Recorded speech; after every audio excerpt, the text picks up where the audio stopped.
What's good, YouTube? I'm Zero Zeus, and welcome back to another Boruto video. This is going to be my Boruto episode 144 review. Please like, subscribe, share, and comment. Thank you for watching. And let's get into the video finally, because I feel like I've been doing this forever. So, this episode is definitely a lot to talk about. This was a kind of cool episode. Not, like I said, all the other episodes before, not too much action, but like stuff happened and the plot progressed and characters, they progressed, and I guess that's okay. And I'm pretty sure there's going to be some people out there who do not feel the same, and that's fine. That's totally fine, but we're about to get into it right now. So basically, Binga, he's just like the big bad wolf this episode. I like how he's just taking it upon himself. Even though he's like sort of an underling to somebody else, he's under somebody else, but he still acts like he's the big bad, right? And so basically, he's trying to twist the guy Kamada. He's trying to twist him to his whims, right? And basically use this dude's sick sister against him, right? And this all stems from this conversation that he had with Tsukio, right? And basically, he's trying to get Binga to bend to his will, right, too. And basically, he needs for him to transfer Kokuri to Hozuki Castle #2. And that's where some of the Mujina bandit gang members are. And you basically know what's gonna happen from there. They're gonna get rid of Kokuri because they're trying to get the money. And we actually figure out this episode what actually happens to the money and everything. It's so crazy because when you first see the title of the episode, you're like, yeah, this guy's hiding something. And he was hiding something, but not exactly what you think, right? And we're gonna get into that, right? But basically, the dude has Kamada enter this room, right? And it's like this big pile of hamburgers, right?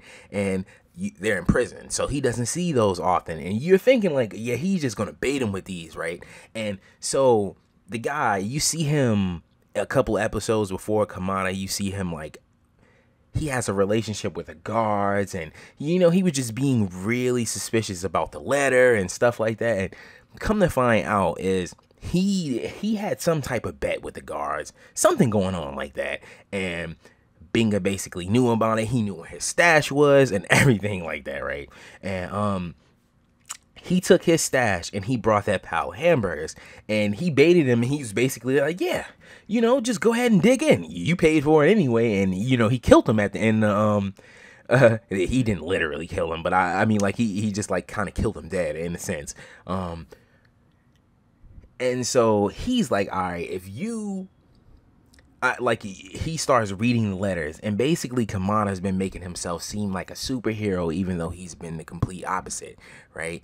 And Binga threatens to tell his sister the truth and where he's really at, because I think he said he was like in the lightning country or something like that, and he was helping this kid from like a rogue shinobi or something like that, and he's basically using his lies against him. And I kind of like, I peep Binga in this. I'm like, yeah, I see you with your cynicalness and your sinisterness. I see you. So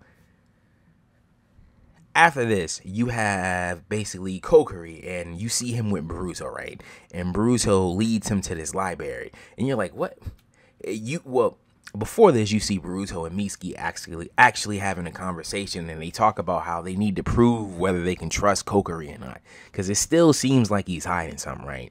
And so basically, like I said, Boruto leads him to the library, and it's crazy because this book falls on the ground, Boruto disappears, and Tsukio shows up. Now, everybody knows that he's locked in solitary confinement, if I'm not mistaken. And I don't know, it just took me for a second, because I'm like, oh man, something is like, it's about to be a whole fight, right? And Boruto comes out of nowhere, blocks the guy's kunai with a book, and things is getting really serious, right? And he's basically got Boruto by one arm. He has him up, he's choking him by the collar, and he's like, yeah, if you want this dude to live, you just tell me what the money is. And then here comes the revelation that Kokuri is actually a good guy, and he took the money to, I think, like the hospital or something, and he basically dedicated the money, donated all the money to like sick kids and stuff. And so you can kind of see, like, they go really deep into his background story, like, you know, how he was an accountant, he wasn't really good at ninjutsu and stuff like that, and he really wasn't in the gang, he was just working for the gang, and he so happened to stumble across and notice that this is the money. He put two and two together, this is the money from this robbery that they're talking about, and I guess it just didn't sit right with Kokuri, and in his moment of desperation, he fled, and, you know, he left and didn't realize that he took all the money with him. And so after all this, he explains all this. We have this moment where, you know, you see that little purplish blue, you know, thing, like this image around him. It shrouds him for a second, and then you hear that little noise, like the Sharingan noise, and basically Sarada put him under Genjutsu, and I think that was cool. So basically, in this moment, when the book dropped, when he looked in between the books, Sarada was on the other side doing the Sharingan, right? And she basically put him on a Genjutsu, and he explained himself, and he knows that they know that they can trust him, right?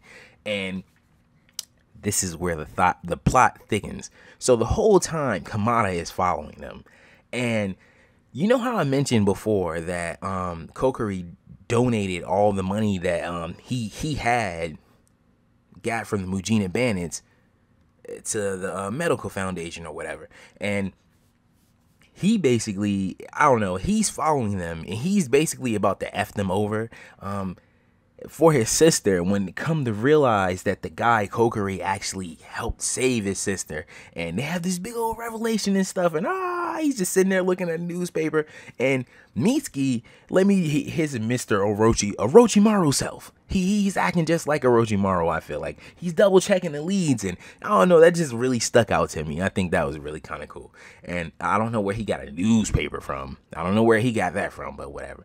And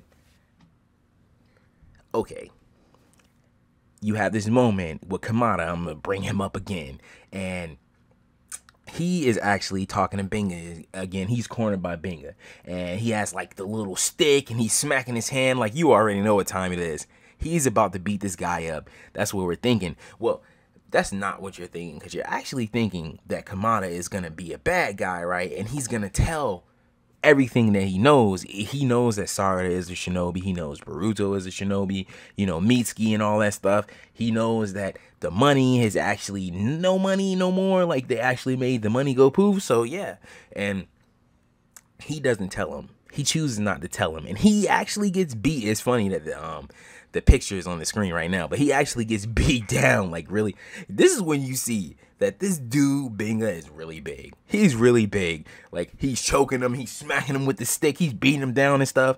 And then next thing you know, I think in the middle of it, Binga is actually called by Mujo, right? And he's telling him that he's basically on suspension.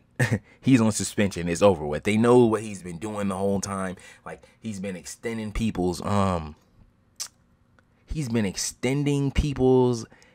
sentences, like, for any reason at all. Like, he could just do that. He just ups and does that. So and I think he also, it was something else. It's something else that I'm forgetting, but it's over for him. He basically places him on suspension, and at this exact moment, so sad for him, right? His sickness starts acting up, and he needs the pills. Like, while they're having a conversation, they cut away and show you the pills for a second. Like, these are gonna be important in like 1 second. And then he basically grabs a pill bottle while Mujo's on the ground, and he's like, yeah, you disrespected me like that. He was just all big and bad while the guy was on the ground. He was just frightened like a couple of minutes ago, but you know, he's the big bad wolf, like I said. And this is when Binga comes in power, and now he really is the big bad, and he basically tells Boruto and Kokuri, and yeah, he's being transferred to Hozuki Castle #2, and yeah, basically to die, and he's going through with his, I think in the beginning it didn't seem like he was with the murder, but by the time the end of the episode, he was definitely with that. But yeah, man, crazy episode. Yeah, I don't know what's going on with my video, why I didn't play all the way through to the end, but it doesn't matter. I'm gonna end the video right here. This is gonna be my Boruto episode 144 review. Please like, subscribe, share, and comment. Thank you for watching.